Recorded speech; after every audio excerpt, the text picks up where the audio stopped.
Hello there, ladies and gentlemen, Sigval here and welcome back to another video. So in this one we're going to start off with a fight that is pretty much a nightmare of a fight. It has every single thing it needs to be that. It has Chaos Tagging and it has a character that's not easily combo interruptible. Now there are worse versions of this. Yes, I'm looking at you, Boss Black Lightning, but for the most part Catwoman is still going to be a menace. And it is a menace for me on the secondary account, and we might get into that in our video, but on the main account it's going to be pretty chill. This is the Heroic 7 version, so it's going to be a lot of health, but on this account we have Beta Club, we're going to have level 8 Sword of Salvation, level 10 Sword of Sin for passive stats, and the Beta Club and Camouflage Sacrament. We're going to let Dr. Fate die, and I remove his gears, but he still has some defense on the talents, and he was quite tanky, honestly, because all that passive stats from the artifacts that we gave him. Raven back in there, we have Sword of Salvation. Normally I would run Sword of Sin on her because I want the enemy to not have any power at any point, but we can't really do that because she is immune of power drain, so we're going to not get anything out of that anyway, so we'd rather not use it. In here doing a few jump attacks, doing a special 2, block that, Raven gets tagged in again. Special 1 barely hits the mark. Actually, I was kind of sure that that special 1 wouldn't actually hit. Third special in there to get the illusion shield in case we get a bad tag in. And getting back in there, gonna tank super move. Not ideal, but I guess it's better than Raven because he can revive. And Raven will burn up the darkness stacks to heal herself, which is not ideal. Another special 2 in there, 72 mil dots per second. At this point she's going to be dead in a matter of seconds. I think we still need to apply the dot damage with King once more to seal the deal. Yeah, looks like it's gonna be the case. Another special 1, King back in there, third special, re-engage the combo, and that's gonna be it for her. And yeah, I know, a very chill experience from me on the main account, but on the secondary account it's not so great because when you're using Nora Snow Globe, Camouflage Sacrament, it's gonna be hard because those clones are gonna be able to stay in the fight just for 1/3 special because they're going to get tagged out regardless. So yeah, I know, understand and vibe with your pain. Now moving on to the next fight, we have Boss Pain here. We're going to have Brainiac and Batman Who Drowned. We have the Sword of Salvation at level 9 now. Actually, we got a little bit of an upgrade there. Upgraded Hex to level 9, guys. Got that to level 9. We have Sword of Sin at level 10 on Batman Who Drowned, and we have Don't Last with Beta Club. As you know, we get good synergy out of the lethal attack damage that Brainiac provides and the increased damage against the opponent that Batwoman Who Drowned provides. And when you get 2 synergies like this, it's going to be a very good time for the Beta Club, generally speaking, and that's what we're going to try to take advantage of here. You've seen this team a couple of times. Mine is sadly not strong enough to one-shot stuff, and in order to do that I think you need a higher star rating Batman Who Drowned for the passive. Like, Venom Flaps doesn't really need to be stronger than 3 stars. It's only going to get more base damage, and I don't care. More base attack, excuse me, and I don't care about that. This is Soul Race, we got a ton of attack already. That's gonna be irrelevant. Venom Flaps back in there, doing a few hits. We get Batwoman Who Drowned super move because that's going to boost in theory Battle Flaps damage. Third special in there, that got us into final form, and I'm going to be very cautious here because yet again the AI tends to act weird while they are underwater. This year didn't seem to do any jump attacks yet, but they usually spam them while they're in the corner. There we go, as soon as he got in the corner he was spamming jump attacks. I don't drown in there.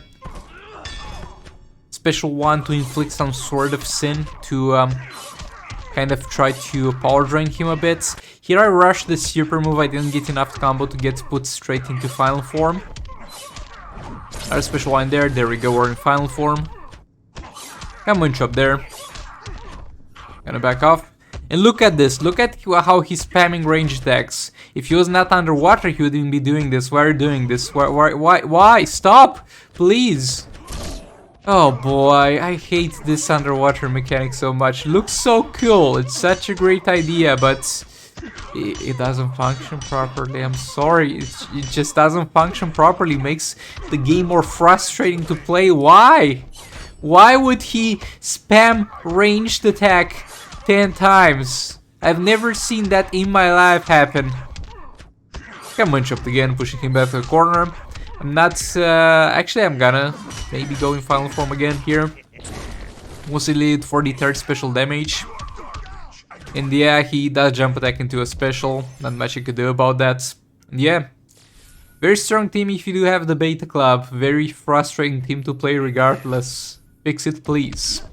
Now, for the highlight of the video, I think I'm gonna put this in the title in the thumbnail. So, Vixen's got a passive that will give you more attack, more base attack against the debuffs that you do on a target. And the League of Rank is going to stun the target, and that's totally irrelevant. That passive could literally not exist on Vixen, and we would still use her on this team, because that passive being there or not will most likely increase our damage by 1 or 2%, because we're going to have 2 debuffs on this dude, right? We're going to have the debuff from the EPI third special, and the debuff from the stun itself. There we go, swiped, disabled, and stun. But that's not the thing why we want Vixen here.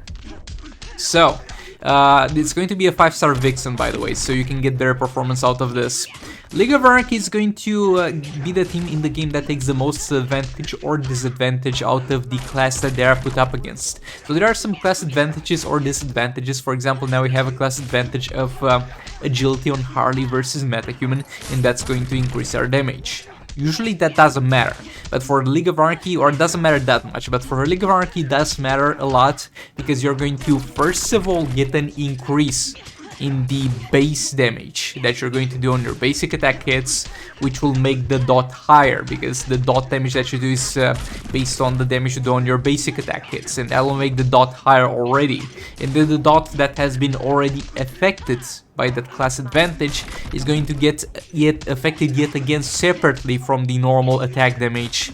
So you're going to kind of get double benefit from the class advantage. Now what Vixen does, one of her passive, is that she increases that class advantage, and the bonus for Vixen is also going to be doubled for us for using the League of Anarchy. So that's pretty much the idea of this team. You're going to have to use EPI to get stuns up, and it's going to be less than ideal in that regard, because you're not going to get that many hits. You can also use Harley. I'm using Sword of Salvation on EPI, and that's definitely going to help out with power generation, but if you don't have that, you can just keep Harley in there and stun with her second special. But this team destroys stuff. Like last time, I think I was so proud of this team that I named the video after them, like 1.2 or 1.4 mil even. Hold on, let me actually vibe check that. Yeah, 1.4, I was so proud of that. 1.4 million with the League of Anarchy.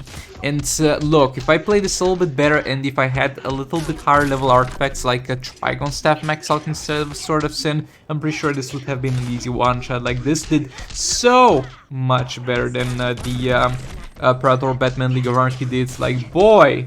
But yet again, this will only work when you're pairing them up against meta-human characters.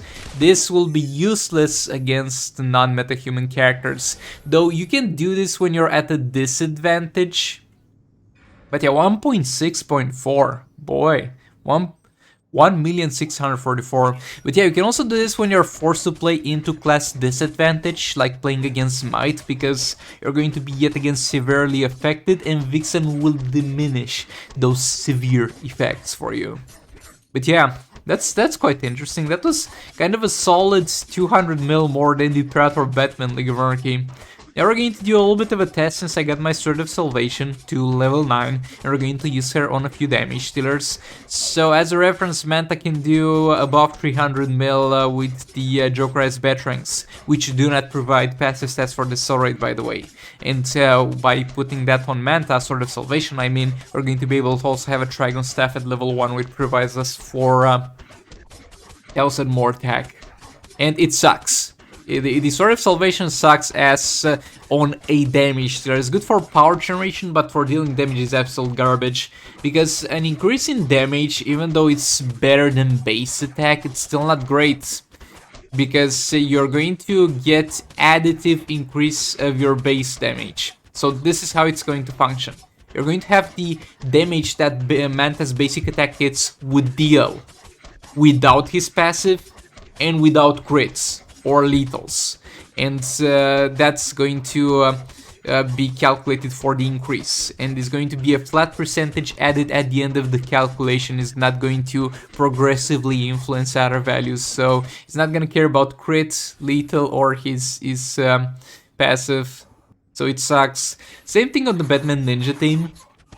When the Batman Ninja team actually figured out that it doesn't care about lethals or crits, it's just adds on the base you would do on your basic attack hits if you were not to crit or lethal. It just calculates the value out of that and adds it at the end of the calculation. Literally everything it does. That's all. And this sucks ass. Like, this being used on a damage dealer might have been reasonable at some point if you did not have Beta Club to use on some of them, in this soul rate specifically, but now we got Dark Mill cards, my dude, and Dark Mill cards is going to do so much better.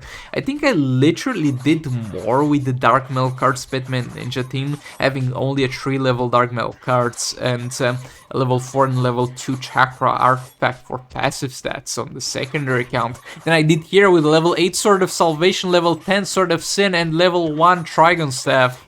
Like, this is dumpster fire garbage for dealing damage compared to Dark Metal cards at the very least. And why wouldn't we compare it to Dark Metal cards? Because it's not even on Dark Metal cards territory. Dark Metal cards wouldn't provide us with passive stats here, and Dark Metal cards is free. This is something that you either have to pay money for, or something that you can have to get crazy lucky to drop. Though, yet again, it's good for power generation, though you don't really need it that much. I don't know, man. This artifact was a little bit of a letdown overall. But yeah, all that being said, this was it for this video. I'm going to have one more cleanup fight at the end, but thanks so much for watching. Like the video if you liked it, dislike it if you dislike it, subscribe for more content like this, and I'll hopefully see you all in the next one. Goodbye!